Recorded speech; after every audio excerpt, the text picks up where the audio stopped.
July 9th, 1944. A dirt lane south of Saint-Jean-de-Dié, Normandy. A Sherman from the 743rd Tank Battalion sits 30 feet from a hedgerow, engine idling, hatches sealed. The crew can hear nothing but the roar of the Continental radial behind them and the tinny chatter of their own radio net. Through the periscope, the gunner sees green. Just green. A wall of tangled hawthorn and elm, 6 feet of packed earth beneath it, centuries old. Somewhere behind that wall, a machine gun has been firing for the last 90 seconds. The commander has no idea where. 40 feet to the left, crouched in a drainage ditch, a sergeant from the 120th Infantry Regiment is screaming. He can see the muzzle flash. Second floor, stone farmhouse, left window. He is close enough to the Sherman to touch it. He might as well be on the moon. He pounds the hull with his fist. Nothing. He stands up and waves. The turret doesn't move. He throws a clod of dirt at the commander's hatch. The hatch stays shut. Because the last commander who opened his hatch on this road took a sniper round through the forehead 2 hours ago. The sergeant drops back into the ditch. The machine gun keeps firing. And 30 tons of American steel sits 20 yards away, carrying a 75mm cannon, 2 machine guns, and 4 men who cannot hear a single word he is saying. This is the problem that will kill more American tankers and infantrymen in Normandy than any German tank. Not the Panther, not the 88, not the Panzerfaust, though all of those are devastating. The thing that is destroying American combined arms in the summer of 1944 is silence. Tanks cannot hear infantry. Infantry cannot talk to tanks. And in about 2 weeks, one officer in this battalion will solve the problem overnight, with a piece of equipment that costs less than a pair of boots, uses technology from 1938, and fits inside a box the size of a loaf of bread. If this story matters to you, and if the people who fought it deserve to be remembered, take a second to subscribe and hit the like button. That's all it takes to help these stories find the audience they deserve.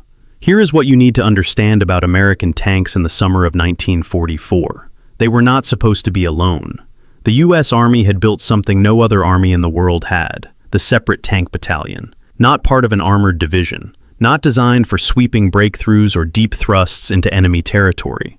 These battalions existed for one purpose, to be attached to infantry divisions and fight beside the men on foot. The 743rd, the 746th, the 748th, dozens of them. They were, in the Army's own language, the infantry's armor. The idea was elegant. An infantry division hitting a fortified position, a pillbox, a stone farmhouse, a hedgerow bristling with machine guns, could call forward a platoon of Shermans. The tanks would blast the position with high explosive, while the infantry maneuvered around it. Tank firepower plus infantry eyes. Steel plus flesh. Each one covering the weakness of the other. On paper, it was the most sophisticated infantry-tank cooperation any army had ever designed. The Germans had their panzer divisions, but those were built around the tank. Infantry followed in half-tracks, serving the armor's mission. The British had infantry tanks, but their doctrine kept the two branches in separate worlds. Only the Americans had built an entire organizational structure, 65 separate tank battalions by the end of the war, whose sole reason for existence was to serve the riflemen. But there was a problem, and the problem was so fundamental, so absurd, so staggeringly obvious in hindsight, that when you hear it, you will wonder how an army that could mass-produce 50,000 tanks couldn't fix it before men started dying. The tanks and the infantry could not talk to each other. Not wouldn't, could not. Their radios operated on entirely different frequency bands. The infantry's SCR-300 used FM. The tank's SCR-508 used AM on a completely different set of frequencies. They were as incompatible as a telephone and a flashlight. You could put a tank and an infantry squad in the same field, assign them the same objective, train them together for months, and the moment the shooting started and the hatches came down, they became two separate armies, fighting two separate wars in the same 100 yards of Norman dirt. Remember that, because what happened next, the solution that one sleep-deprived captain built in a single night, didn't just fix a radio problem. It revealed something about the American way of war that the Germans, for all their brilliance, never understood. And when captured German officers finally saw it, bolted to the back of a Sherman, they had no framework to explain what it was, or why it existed. To understand how bad it was, you need to see it from inside the tank. A Sherman crew in the bocage operated in a metal box with 5 small vision slits and 1 periscope. The engine behind them produced 150 decibels, louder than a jet taking off. The commander wore a padded leather helmet with built-in headphones wired to the intercom. When he talked to his gunner, he pressed a throat microphone against his larynx. When he talked to battalion, he switched to the radio. What he could not do, under any circumstances, with any piece of equipment in the tank, was talk to the infantryman standing 3 feet from his hull. Before the shooting started, it wasn't so bad. The commander rode with his head and shoulders out of the turret hatch. He could see, he could shout, he could point. A smart infantry officer would walk alongside the tank, and the two of them would work out a rough plan. You shoot that hedgerow, we'll go through the gap, pivot left if you hear a whistle. Then the first round came in. The commander dropped inside. The hatch slammed shut, and from that moment, the tank was deaf. The infantry tried everything. They banged on the hull with rifle butts. They threw rocks at the turret. They climbed onto the engine deck and pounded on the commander's hatch, which meant standing on top of a 30-ton target in full view of every German sniper in the parish. One method that sometimes worked was for a man to run in front of the tank, face it, and wave his arms until the driver saw him through the slit. This required standing in the open, between American armor and German guns, in the hope that the driver was looking through a 4-inch window at that exact moment. Men died doing this, not occasionally, routinely. The U.S. Army had known about the problem before D-Day. The official solution was the ANVRC-3, a radio set designed to be installed inside the tank and tuned to infantry frequencies. It weighed 34 pounds, used the same receiver as the infantry's man-pack radio, and on paper, it was exactly what was needed. In practice, almost none had reached Normandy by July. The ones that did were unreliable, and they solved only half the problem. An infantry officer with a matching radio could talk to the tank, but a rifleman in a ditch could not. Units improvised. Some tried putting the infantry's handy-talkie inside the Sherman. The tank's electrical system produced so much interference that the radio was useless. Others tried mounting spare tank radios on wooden backboards and giving them to infantry company headquarters. These weighed over 30 pounds, required a man to carry them, and were far too scarce to give every infantry platoon its own tank channel. The few that existed worked sporadically at best. So the default method remained what it had been since the first Sherman rolled off the line in 1942. Yell, wave, and hope. In the bocage, hope was not a tactic. Here is what the hedgerow did to tank infantry cooperation. Each field in Normandy was a box, 60 to 100 yards across, walled on all sides by earthen banks topped with dense vegetation. A tank entering a field could see the far hedgerow and nothing else. The infantry, spread low in the ditches and the undergrowth, could see the things the tank could not. The Panzerfaust team crouching behind the bank, the anti-tank gun dug in at the corner, the machine gun covering the gap. But they could not pass this information to the crew, so the pattern repeated, field after field, day after day. The Sherman pushed through a gap in the hedgerow. The infantry followed. German fire pinned the infantry behind the bank they had just crossed. The tank, now alone in the open field, traversed its turret looking for a target it couldn't identify. The Panzerfaust team, invisible from inside the tank, moved along the hedgerow to a firing position. The shaped charge hit the engine deck from 40 yards. The crew had 3 to 5 seconds before the ammunition cooked off. General Lieutenant Richard Schimpf, commanding the 3rd Parachute Division on the St. Lo front, noted something remarkable in those weeks. His men, many of them young and inexperienced, were rapidly losing their fear of American tanks. They had discovered that a Sherman without its infantry was not a predator. It was prey. And that fact, the fact that the most powerful weapon the Americans had in Normandy was being neutered by a communication gap that a 19-year-old with a telephone could have solved, reached the desk of Colonel Duncan, commanding officer of the 743rd Tank Battalion, sometime in the first week of July, 1944. Duncan called in his S3, his operations officer, a captain named Edward Miller, a man who, before the war, had been a signal soldier, a man who understood wires and frequencies and handsets the way a mechanic understands engines. Duncan's order was simple: fix this. Tonight. What Miller built between sunset and sunrise would change the way the United States Army fights wars, and it would fit inside an empty ammunition box. The EE-8 field telephone was not a complicated piece of equipment. The Army had been using it since 1938. It was a black handset connected to a magneto ringer and a simple transmitter, housed in a canvas bag or a leather case. Every infantry company in the U.S. Army carried them. They weighed about 8 pounds. They required no batteries for voice transmission. The signal ran on current generated by the act of speaking into the microphone. They were, by the standards of 1944, ancient technology. Captain Edward Miller took one of these telephones. He removed it from its case. He wired the handset into the tank's existing intercom system, the same system the commander used to talk to his driver and gunner. He placed the telephone inside an empty .30 caliber ammunition box, bolted the box to the rear hull of a Sherman, and ran the wire through a small hole drilled into the armor. That was it. Any infantryman could now walk up to the back of the tank, open the ammo box, pick up the handset, and speak directly into the ear of the tank commander. No radio, no frequency matching, no 34-pound backpack, just a telephone and a wire. The next morning, Miller showed it to Colonel Duncan. Duncan sent Captain Robert Spears, the battalion's S2, its intelligence officer, to the headquarters of the 30th Infantry Division with the prototype and a written proposal. Spears came back grinning. The 30th loved it. They forwarded the concept to 5th Corps. Within days, ordnance teams across the Normandy beachhead were pulling EE-8s out of supply dumps and welding ammunition boxes to the backs of Shermans. Now hold that image in your mind. A telephone in an ammo box, wired to an intercom. Because I need you to understand what it looked like the first time it worked. Picture a hedgerow field south of St. Lo. A platoon of Shermans from the 743rd pushes through a gap that a Rhino-equipped tank has just cut. Infantry from the 30th Division follows close behind. German machine gun fire opens up from the tree line on the right flank. The infantry hits the dirt. The lead Sherman stops, turret traversing left. The wrong direction, because the crew heard the fire and guessed wrong. A sergeant, no one recorded his name, sprints to the back of the tank. He opens the ammo box. He picks up the handset. He says 6 words. Machine gun, right side, tree line. The turret swings right. The 75 fires. The machine gun stops.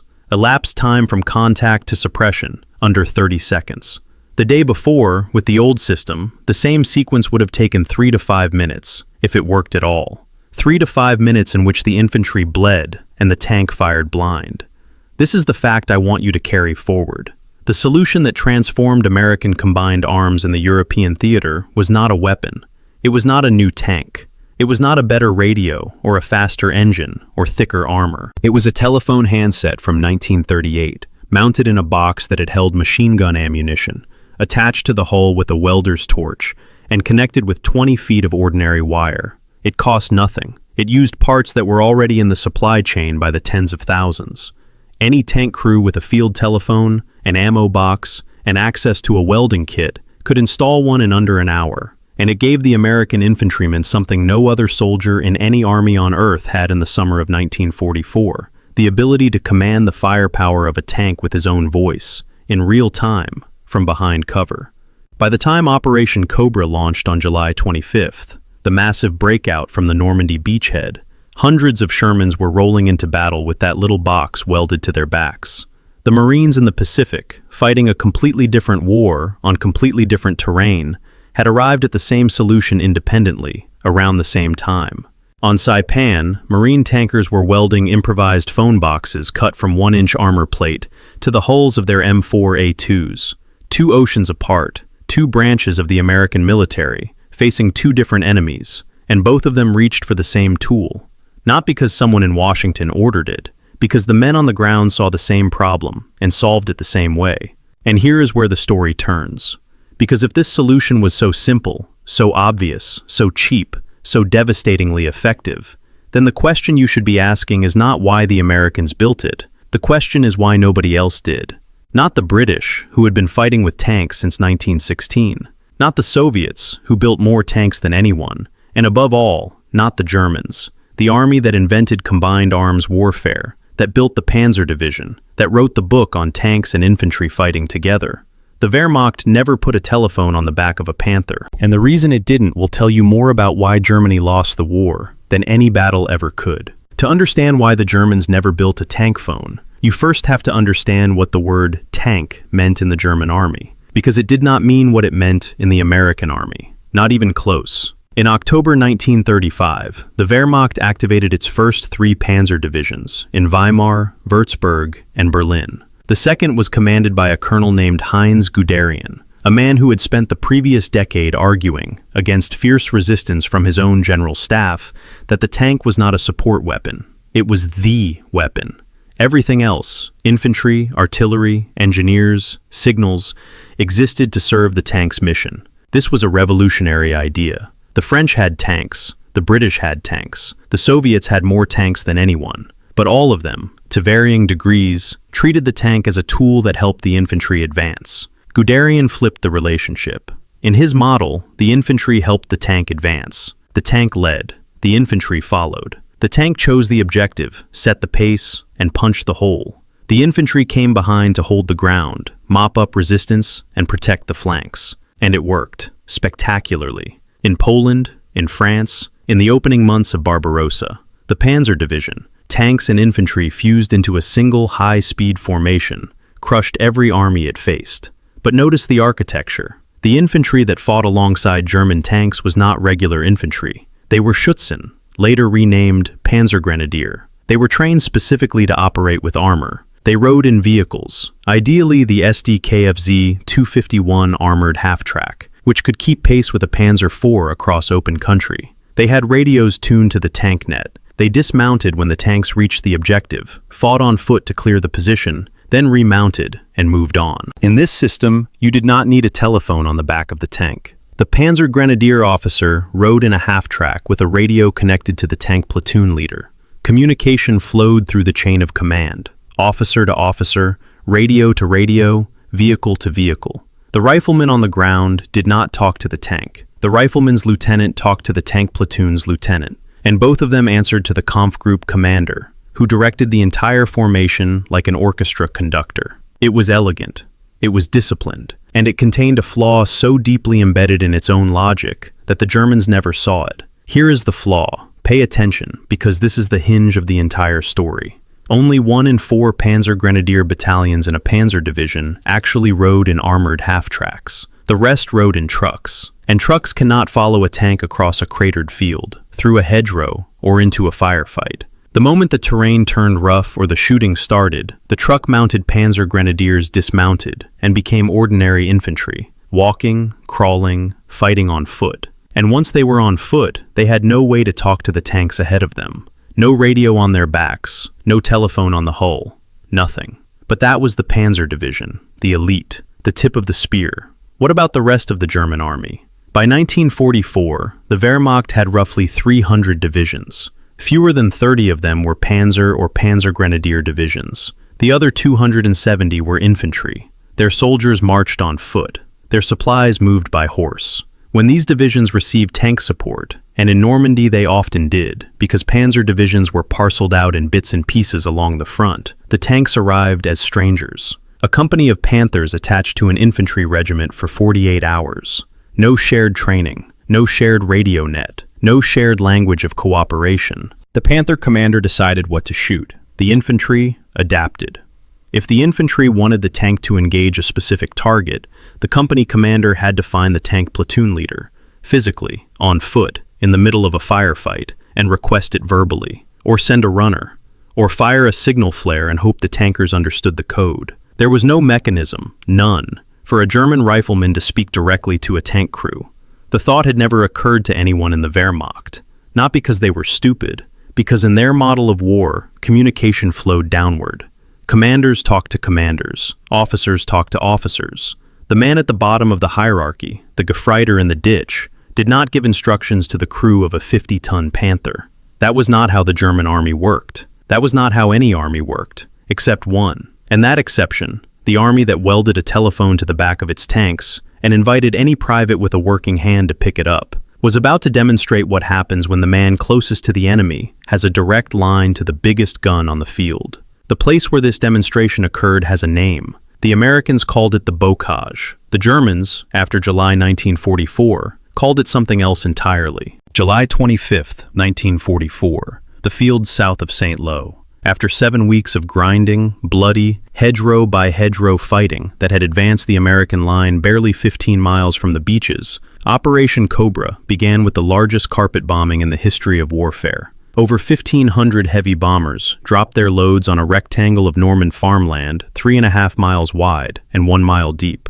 The concussion killed Lieutenant General Leslie McNair, the highest-ranking American to die in the European theater, when bombs fell short into the positions of the 30th Infantry Division. The same division that was, at that moment, fielding the first Shermans with telephone boxes welded to their hulls. When the smoke cleared and the infantry moved forward, something was different. Not just the craters and the shattered German positions, something in the way the Americans fought. The tankers of the 743rd rolled into the bocage that morning with 2 new tools they had not possessed 6 weeks earlier. The first was the Rhino, a set of steel teeth welded to the bow of the Sherman, forged from the same iron obstacles the Germans had planted on the Normandy beaches. The Rhino let a tank crash through a hedgerow bank instead of climbing over it and exposing its thin belly armor to anti-tank fire. Sergeant Curtis Cullen of the 102nd Cavalry Reconnaissance Squadron had invented it in a field workshop, and by late July, ordnance teams were cutting up beach obstacles and fitting Rhinos to Shermans across the American sector. The second tool was the telephone, and together, Rhino and phone, they created something the German defenders had not yet seen: a system. Here is how it worked in practice. Follow this closely, because the sequence matters. A Rhino-equipped Sherman approached a hedgerow. Behind it and to both sides, infantry from the 30th Division moved in the ditches, eyes on the next field. Before the tank pushed through, a rifleman jogged to the back of the Sherman, opened the ammunition box, and picked up the handset. He told the commander what the infantry could see on the other side, or what they could not see, which was equally important. The tank punched through the bank. The infantry came through the gap immediately behind it, spreading left and right. If a machine gun opened up, the man on the phone called the target. The turret swung. The 75 fired. If a Panzerfaust team was spotted moving along the far hedgerow, the phone rang before they reached firing position. The coaxial machine gun cut them down. Each field took minutes instead of hours. Each field cost fewer men. And each field left the German defenders facing a problem they had never trained to solve: an American tank that could see through walls. That is what the telephone did. It gave the Sherman the infantry's eyes. A tank that had been deaf and blind behind its armor was now connected to a dozen pairs of human eyes scanning every ditch, every window, every shadow in the hedgerow. The crew no longer had to guess where the fire was coming from. They were told, in plain English, in real time, by the man who was closest to the enemy and most desperate to have that gun pointed in the right direction.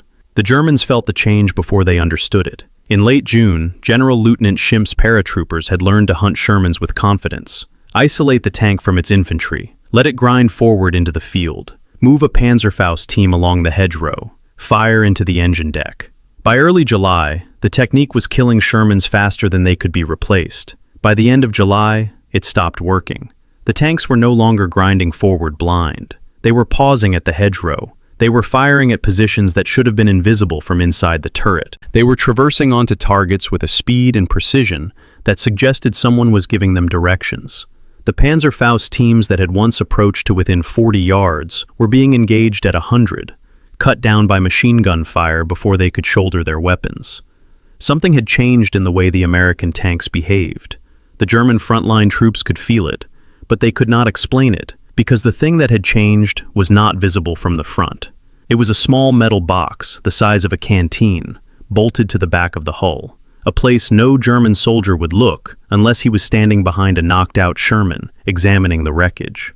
And that is exactly what began to happen in August 1944, as the American breakout tore through the German lines and the first prisoners and abandoned equipment started falling into Allied hands. German officers, professionals trained in the finest military tradition in Europe, looked at the box, opened it, saw the handset inside, traced the wire through the hull, and asked a question that none of their doctrine, none of their training, and none of their 5 years of war had prepared them to answer. What is this for? A captured tank is a classroom. Every army in the war knew this. When you knocked out an enemy vehicle or overran a position where one had been abandoned, you sent intelligence officers to examine it: the armor thickness, the gun caliber, the optics, the radio, the engine layout. Every detail told you something about how the enemy fought and what he valued. German technical intelligence was thorough. They had been examining captured Shermans since North Africa in 1943. They knew the Continental radial engine. They knew the 75mm M3 gun. They knew the vertical volute spring suspension, the wet ammunition stowage, the periscope types. They had measured the armor, tested it against their anti-tank weapons, and published firing tables showing exactly where to aim to kill a Sherman with a Panzerfaust, an 88, or a Panthers 75. But the box on the back was new. It appeared sometime in mid-1944, first on Shermans in Normandy, then increasingly on vehicles across the American front. A rectangular metal container, roughly the size of a .30 caliber ammunition can, because that is exactly what it was, welded or bolted to the right rear of the hull, below the engine deck. Inside, a standard EE-8 field telephone handset, connected by wire through the hull to the tank's intercom system. No encryption, no frequency selection, no complexity of any kind. A handset, a wire, and a box. German intelligence officers understood immediately what it was: a telephone. They could trace the wire, they could see the connection to the intercom. The mechanical function was obvious. What was not obvious, what produced genuine confusion in the reports, was why it existed. Think about this from the perspective of an officer trained in the German tradition. You are looking at a tank. A tank is a weapons platform, commanded by a trained specialist, the Panzerkommandant, who has spent months learning to read terrain from a turret, to select targets through optics, to coordinate with his platoon leader by radio. His decisions are informed by training, by doctrine, by the tactical picture as communicated to him through the chain of command.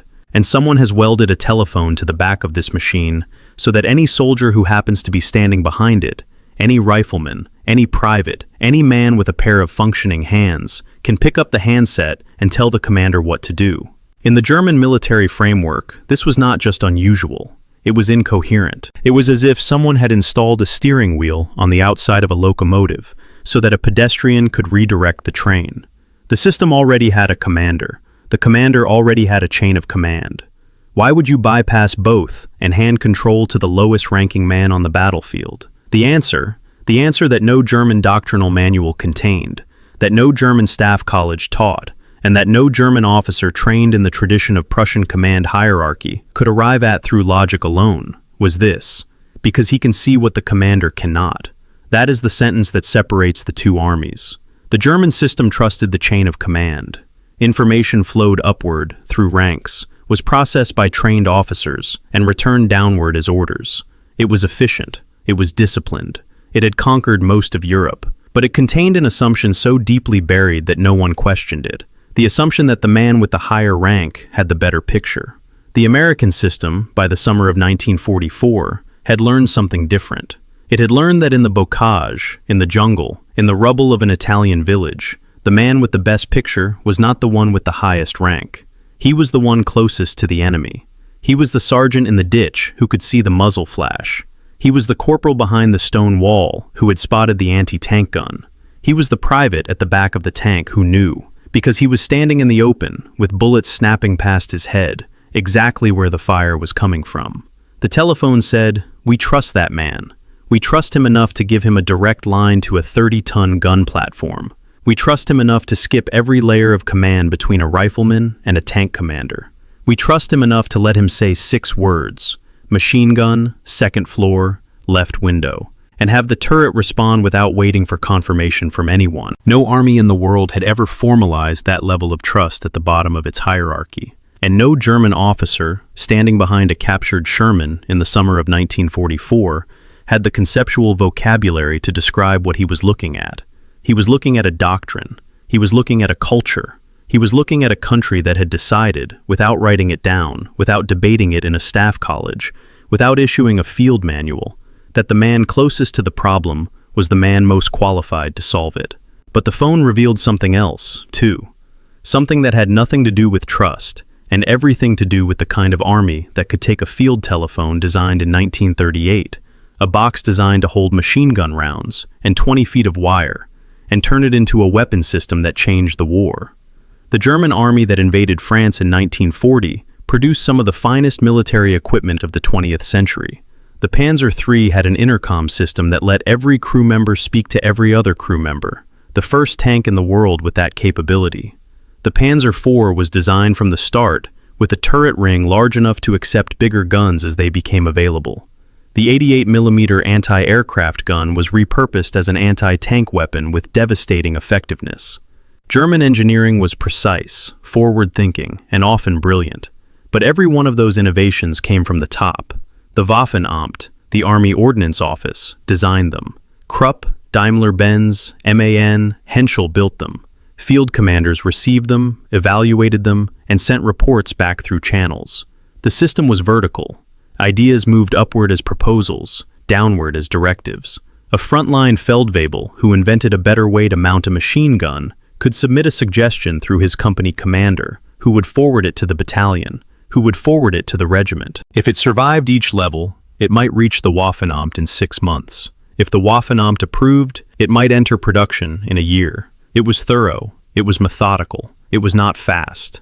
The American infantry telephone did not go through channels. Captain Miller built it in one night. Colonel Duncan approved it the next morning. Captain Spears drove it to the 30th Infantry Division the same day. The division forwarded the concept to corps. Within 2 weeks, ordnance teams across the beachhead were replicating it, not from a technical manual issued by Washington, not from a directive stamped by Army ground forces, but from looking at the thing, understanding it in 30 seconds, and welding one onto their own tanks. The telephone spread the way a good idea spreads in a country where any man with a wrench considers himself an engineer, laterally, virally, without permission. And this was not an isolated case. It was a pattern. Sergeant Curtis Cullen invented the Rhino hedgerow cutter in a field workshop, using scrap iron from German beach obstacles. The idea was tested in front of General Bradley, approved on the spot, and within weeks, ordnance companies were cutting up Rommel's Atlantic Wall to weld onto the bows of Sherman's. No committee, no procurement cycle, no 18-month development program.